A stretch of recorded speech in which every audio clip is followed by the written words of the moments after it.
Welcome to Kalpavriksha Academy. So here I am to present to you how we teach Pune and Maharashtra topic. In fact, it is Lohagaon, Wagholi, Pune and Maharashtra because Kalpavriksha Academy is located in Wagholi. So the child should know area around the school and then it expands from Wagholi to Lohagaon to Pune and then to Maharashtra. So these are standard 3 and 4 children.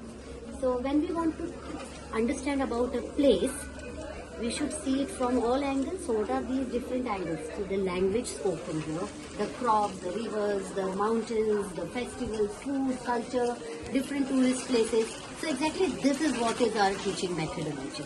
Okay, so we start with the languages.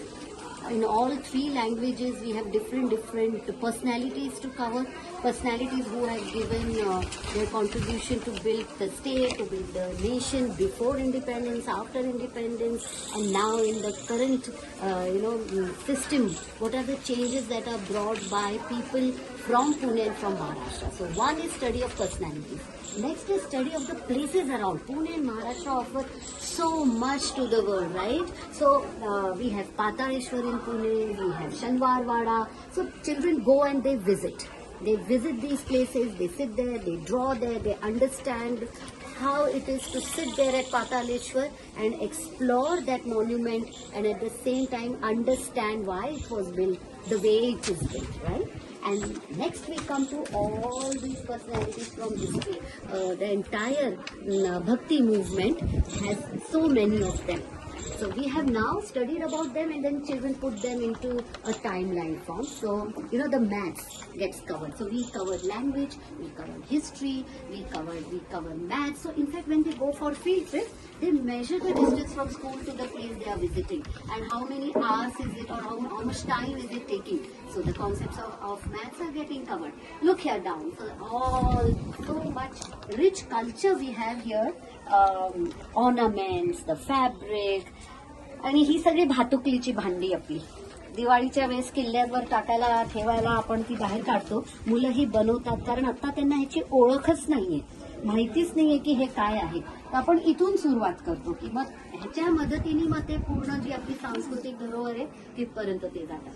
Let's come to the ornament part. So typical Maharashtrian jewelry, which has like chinspeti and tanmani and nath. So all these names they get used to. They make it with this is all clay work. Okay, first they explore, they see the samples, and from there whatever is their understanding, they make their own ornaments like this. So first they observe, in fact then they draw their designs, and then it comes here.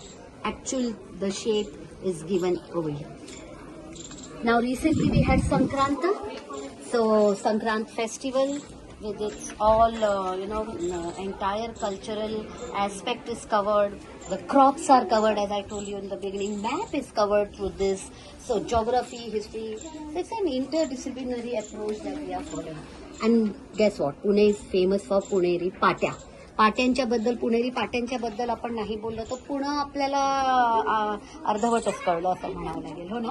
तर त्या पुणेरी पाट्या वाचायच्या आणि मराठीच्या वर्गामध्ये बसून त्याचा खरं काय अर्थ होतो आणि सांगितलं काय गेलं ह्याच्यावरती चर्चा करायची.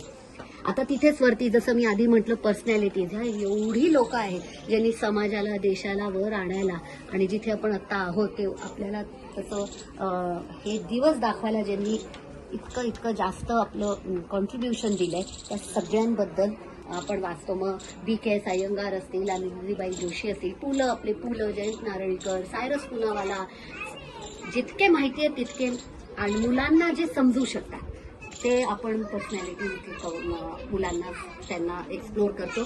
सामाजिक ह्याच्यात बांधिलकी ज्यांची आहे त्यांचंही आपण मुलांना ओळख करून देतो. सो समाजाची बांधिलकी हा जेव्हा आपण विषय म्हणतो तर सिंधुताई सपकाळ त्यांच्या आश्रमाला भेट द्यायची. पूर्वी आम्ही त्यांना भेटलो पण आहोत, मुलांना घेऊन गेलो होतो, त्या होत्या तेव्हा, आणि त्यांनी त्यांचं कार्य मुलांसोबत त्यांना समजवलं. जे काही त्या वयामध्ये ते समजू शकले पण त्यांना हे कळलं की ही आई खूप मोठी आहे म्हणून. आता इकडे बघा या गोधड्या, गोधडी हे मुलं शिवतात त्यांच्या घरातनं कापडं आणून, आणि मग आता हे त्यांनी स्वतः केलंय काम हे. आणि आता ह्याला आम्ही नंतर एक मोठीच्या मोठी गोधडी बनवणार मुलांच्या मदतीने.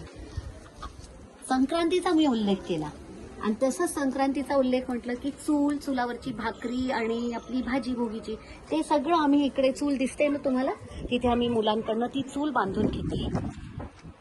चुलीवरती मग लाकडं वगैरे आणून त्यांनी ते बघितलं चूल कशी बनते, त्यानंतर त्याच्यात कसं केलं जातं. आता ही शांत झालेली आहे चूल, ह्याच्यावरती भाकरी झाली बघा. इकडे झालंय ते काम भरून मी दाखवू शकते तुम्हाला. ते बघा भाकरी झालेली आहे, मुलांनी ती खाल्लेली आहे भाजी बनवून. अशा 2 चुली आणि ह्याच्यावरती केलेला स्वयंपाक. आणि ते इकडेच आमची शाळा इतकी हिरवीगार आहे की वनभोजनचा आनंद इथे घेताच येतो, त्यामुळे तेही झालं आमचं करून.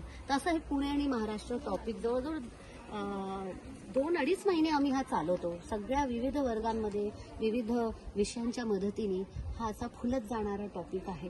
एखाद्या जागेची माहिती हवी असेल तर तिथे जगणं जरुरी आहे. जे काही आम्ही करू शकतो मुलांना तिथे जागांवर दाखवून वगैरे प्रयत्न असतो की मुलांना इकडची सांस्कृतिक माहिती मिळावी, ऐतिहासिक माहिती मिळावी. आपला जो सामाजिक इतकं आपल्या थोर व्यक्तिमत्वांनी करून ठेवलेलं आहे त्याचं ज्ञान त्यांना व्हावं. आपली मराठी भाषा हिच्याबद्दल मुलांना आपुलकी वाटावी.